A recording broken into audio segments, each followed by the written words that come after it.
Hello, hello, hello. Good morning sa inyong lahat. Woo! Kumusta kayo? Handang-handa na ba kayo? Sana'y puno kayo ng energy ngayon dahil siguradong magiging masaya at action-packed ang ating araw. Welcome sa ating channel, 3-digit posibleng resulta. Ngayon ay Sunday, April 06, 2025 at alam nyo na kung anong ibig sabihin nito. Maglalabas tayo ng posibleng resulta para sa alas 2 ng hapon. Yeah! Simulan na natin, let's go! Paalala, ang video na ito ay para lang sa pagbibigay ng impormasyon. Sa panonood, tinatanggap mo na hindi kami responsable sa anumang pagkawala o pinsalang maaaring mangyari dahil sa paggamit ng video o impormasyong nasa loob nito. Gamitin ito ayon sa iyong sariling desisyon.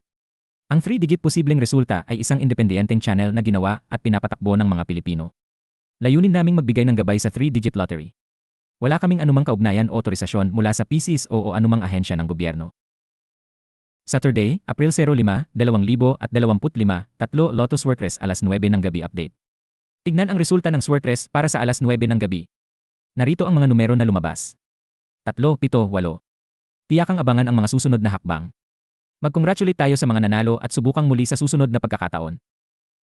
Narito na po ang ating inaabangang mga posibleng resulta para sa araw na ito. Ang unang posibleng resulta natin ay 1, 0, 5 kaya't siguraduhin niyong maigi ang inyong mga numero. Samantala, ang ikalawang posibleng resulta natin ay 4, 8, 0. Huwag kalimutang suriin ng mabuti ang inyong mga numero. Good luck po! At para sa ating ikatlong posibleng resulta, ito ay 0, 0. Siguraduhin maigi ang inyong mga numero at sana iswertehin kayo. Good luck sa lahat ng ating mga mananaya. Tandaan, ang larong ito ay para sa kasiyahan lamang, kaya't laging mag-enjoy.